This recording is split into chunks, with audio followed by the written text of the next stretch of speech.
The cold, unforgiving winter of 1957 held Philadelphia in its icy grip. February had just begun, a month typically associated with declarations of love. But for a small, isolated patch of woodland in the city's Fox Chase neighborhood, it would forever be synonymous with an unspeakable horror.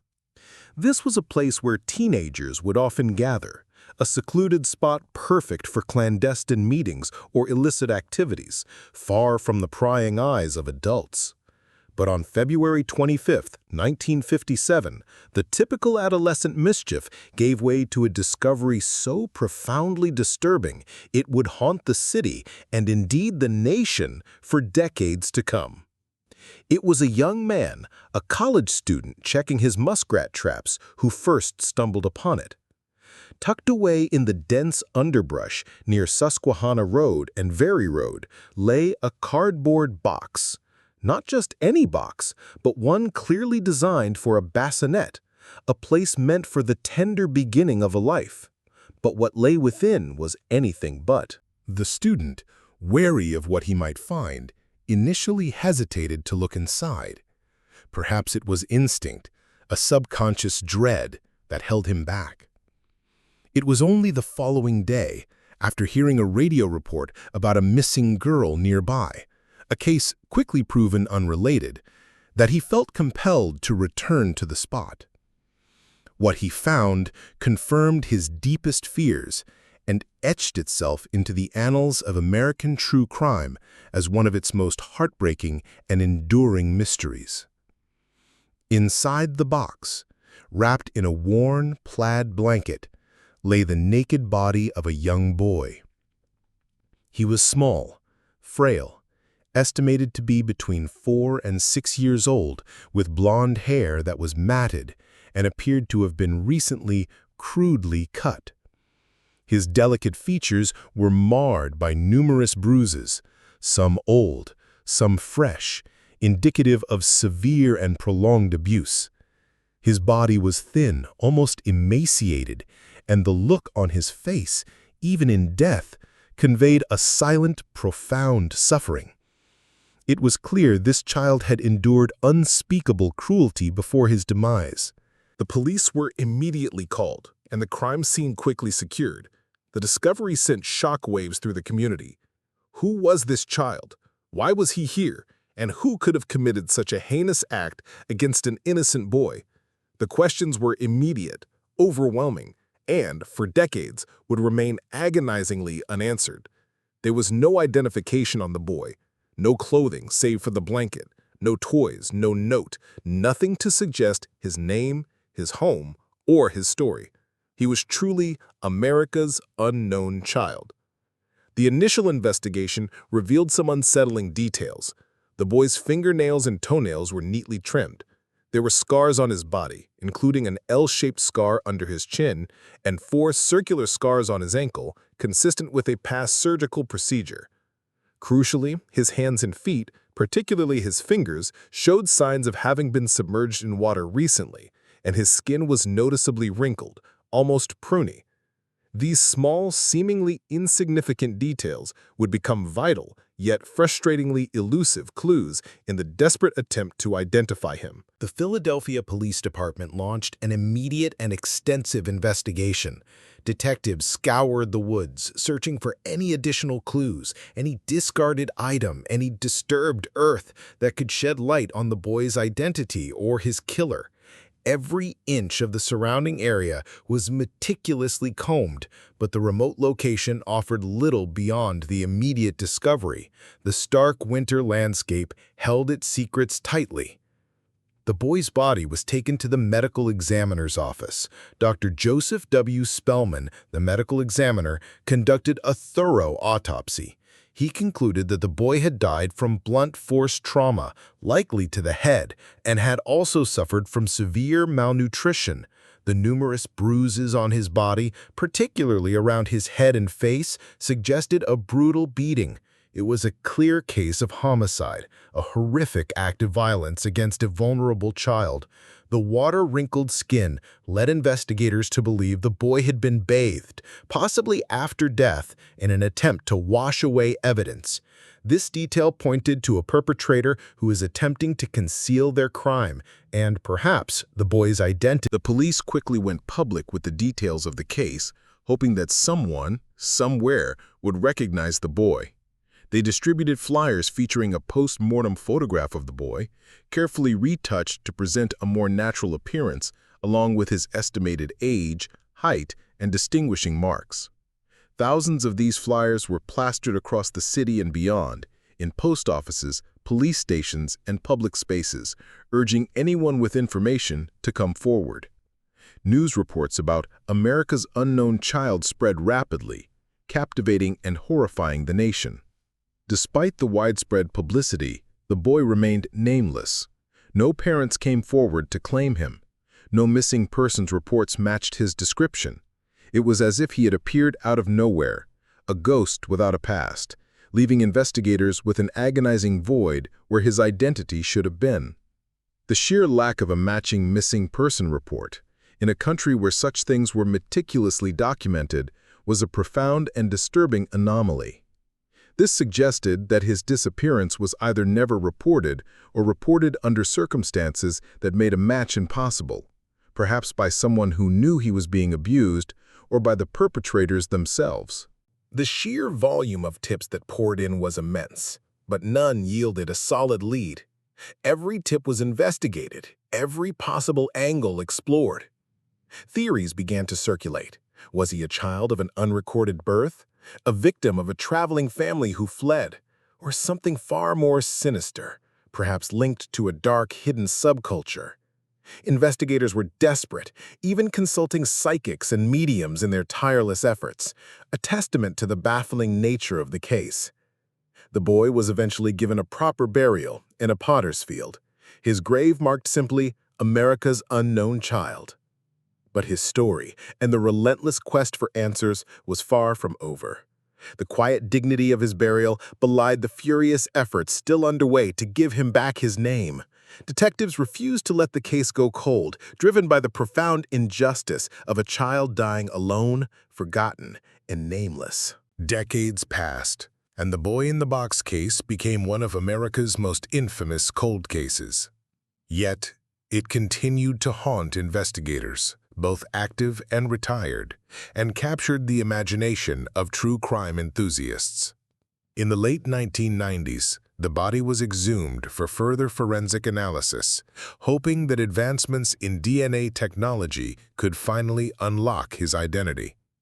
This act demonstrated the unwavering commitment to the case, a belief that science could succeed where traditional methods had failed. Around this time, two significant, albeit ultimately unconfirmed, leads emerged, offering tantalizing glimpses into what might have been the boy's final days. The first came from a woman known only as Martha, a pseudonym used to protect her identity. Martha, deeply troubled, claimed to have grown up in a house just a few blocks from where the boy's body was found. She alleged that her abusive mother had purchased the boy from his parents in the summer of 1954. This boy-in-the-box was allegedly held captive in their home, subjected to horrific abuse, and died during a particularly violent beating. Martha's story was chillingly detailed. She described the boy being kept in a room, unable to leave, and regularly beaten and starved. She even recounted specific incidents, like the forced bathing in the tub after his death, which would explain the wrinkled hands and feet found on the body. She claimed her mother, aided by a neighbor, then transported the boy's body to the Fox Chase Woods in the bassinet box. Police investigated Martha's claims extensively. The house she described was indeed real, and the family who lived there in the 1950s had a history of strange behavior. Yet, despite Martha's compelling narrative, police could not corroborate enough details to make an arrest. Her testimony, though detailed, was given under the influence of medication and at different times, leading to inconsistencies that prevented it from being admissible in court or leading to definitive proof. The second major lead involved a foster home in the vicinity. This theory suggested that the boy had been part of a transient foster family, or perhaps a family that simply did not report him missing due to fear of repercussions or their own involvement in his neglect or abuse. The idea that a child could vanish from such a system without official record was deeply unsettling, hinting at a darker underbelly of child welfare in that era. While intriguing, this lead also failed to produce concrete evidence or a direct identification. The labyrinth of false leads and uncorroborated testimonies became a hallmark of the boy-in-the-box case. Every promising thread seemed to unravel, leaving investigators back at square one, haunted by the image of the nameless child. The sheer volume of rumors and theories that swirled around the case, from connections to local circus performers to suggestions of a hidden family, spoke to the desperate need for answers, but also to the difficulty of separating fact from desperate speculation. Despite these setbacks, the case remained open, a symbol of justice denied. The skull of the boy, carefully preserved, became a silent plea, a constant reminder to the dedicated detectives who worked the case across generations that his identity was still awaiting discovery. The image of his innocent face, plastered on wanted posters that aged alongside the mystery, served as a beacon for those who believed that no child should ever be forgotten. For over 6 decades, the boy in the box remained the epitome of an unsolvable mystery. Without a name, without a family, without a clear path to his killer, the case drifted into a frustrating limbo, a cold case that refused to freeze over entirely. The lack of any matching missing person report was the most perplexing aspect, suggesting that the boy's life was lived entirely off the grid, or his disappearance expertly concealed. One prevailing theory suggested the boy was the product of an accidental or unwanted pregnancy, raised in secret and ultimately disposed of. This would explain the meticulous removal of clothing tags and the absence of any public record of his existence. The notion of a family hiding such a secret, culminating in a tragic end, added a layer of profound sadness to the mystery. Others speculated he might have been a child of a transient family, perhaps migrant workers who simply moved on after his death, leaving no trace. However, the signs of long-term abuse on his body made this less likely. This was not a sudden accident, but a slow, agonizing decline. The boy in the box also fueled speculation of a darker, more organized criminal element. Could he have been a victim of human trafficking, or perhaps a child used in some unspeakable ritual?